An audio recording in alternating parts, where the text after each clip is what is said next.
4.9, determine the minimum, the maximum, and the period from the trig equation. Let's start with finding just the min and the max. When I talk about a minimum and a maximum, I'm always talking about the y value, the height of it. I don't want the x. So if my function is a sine function, think about that curve, and it has a midline of 2. I'm just going to draw a quick kind of coordinate plane here. It has a midline of positive 2, so it's been shifted up 1, 2. This would be the middle of it. I'm going to draw arrows just to help us notice the difference in that line from this line. And then my 8 is my amplitude.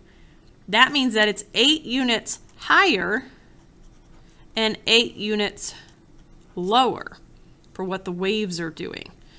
And so I need to take my midline of 2, and I need to add 8, and I need to subtract 8. That would give me a max of 10, and then 2 minus 8 would be a minimum of -6. Okay, and that's all you have to do. Number 2, I want to show another example if we had a negative here. Remember, the negative in front of the trig function just reflects it, so it doesn't really do anything with our amplitude. Okay, so think of the absolute value of the amplitude is just 5. What I need to know is my midline this time is -4. So this has been shifted down 1, 2, 3, 4. So I'll put -4 here.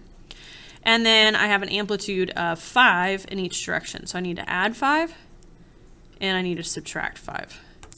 So I would have -4 plus 5 and -4 minus 5.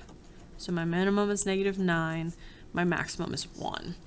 And then I put this graph here. This is actually number 2, graphed out with the work, just to have for your notes. So this is the sine function that's been shifted down 4 units. So you can see the midline, and then you can see where we're going down 5. That puts us at -9, and we're going up 5, and that put us at +1. It's the height. Okay, second part of this lesson, finding the period. It's not too bad either.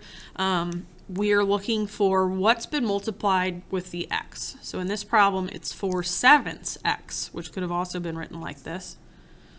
So our b in this problem is 4/7. Well, to find the period, we're going to take 2 pi divided by 4/7, which we know we can't divide fractions, so this would really equal 2 pi over 1 times the reciprocal 7 over 4. I can cross simplify the 2 and the 4, that would become a 1 and a 2. Multiply straight across, I get that the period is 7 pi over 2. So every 7 pi over 2, or every 3.5 pi, this would repeat its sine pattern. Number 4 looks more complicated, but it's not. We don't have to worry about any plus or minus a number. That's just a horizontal shift. We care about what's been multiplied by x, and this problem would be the 3 pi over 2. Sometimes it has pi, sometimes it doesn't.